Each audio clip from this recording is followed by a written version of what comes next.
وجادلهم بالتي هي أحسن إن ربك هو أعلم بمن ضل عن سبيله وهو أعلم بالمهتدين. Hudaa Foundation, in collaboration with Rahma Society in Saudi Arabia, recently concluded a 4-day training program for Islamic students from various institutions in the Greater Banjul area. This marks the third such training initiative according to the organizers.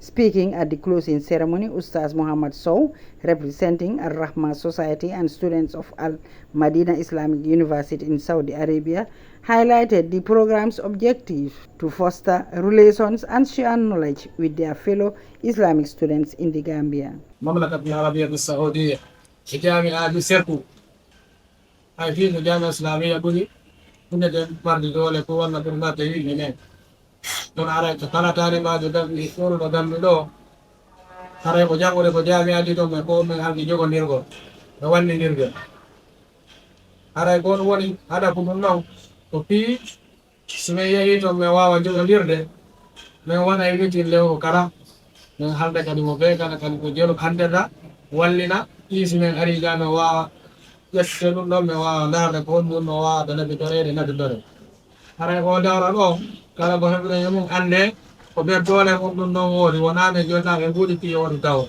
Ahmad Muhammad Jallo, speaking on behalf of the participants, expressed gratitude for the partnership and the valuable training opportunity. Jallo emphasized that the program significantly enhanced their knowledge and understanding, commending the caliber of the lecturers and the diverse topics covered, including faith, cleanliness, hadith, and Arabic language structure. استفدنا هذه الدورة خلال هذه الأيام فوائد لا تعد ولا تحصى. جزاهم الله خيرا ووفقنا جميعا لما يحبه جل وعلا ويرضاه. ومن فوائد هذه الدورة أولا أن في مثل هذه الدورة أي فيها طلب العلم، كما عرفنا العلم أن العلم أشرف مطلوب. Muhammad Ba, president of Al Hudaa Foundation, lauded the initiative and commended Al Rahma Society for its continuous support.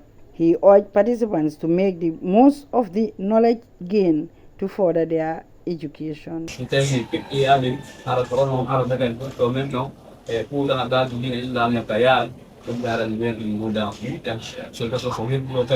Orientation sen dan kan setelah ya memang ada mewah yang buat dengan tadi ada kejadian sen begini coba ni dongol dari tadi saya cek yuk punya dongol dari dong tadi dia cekkan kat jur mungkin dongol dari dong tadi wal ni dongol dari dan singkong sungguh ada sangat ni morlo ada jawab yang dia betul ni mungkin mereka betul yani morgalimu.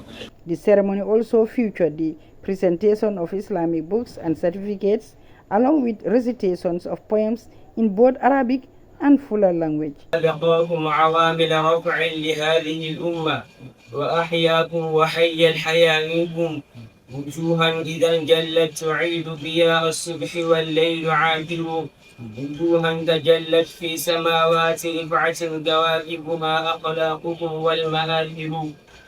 نرحب بكم جميعا في هذا المكان البهي.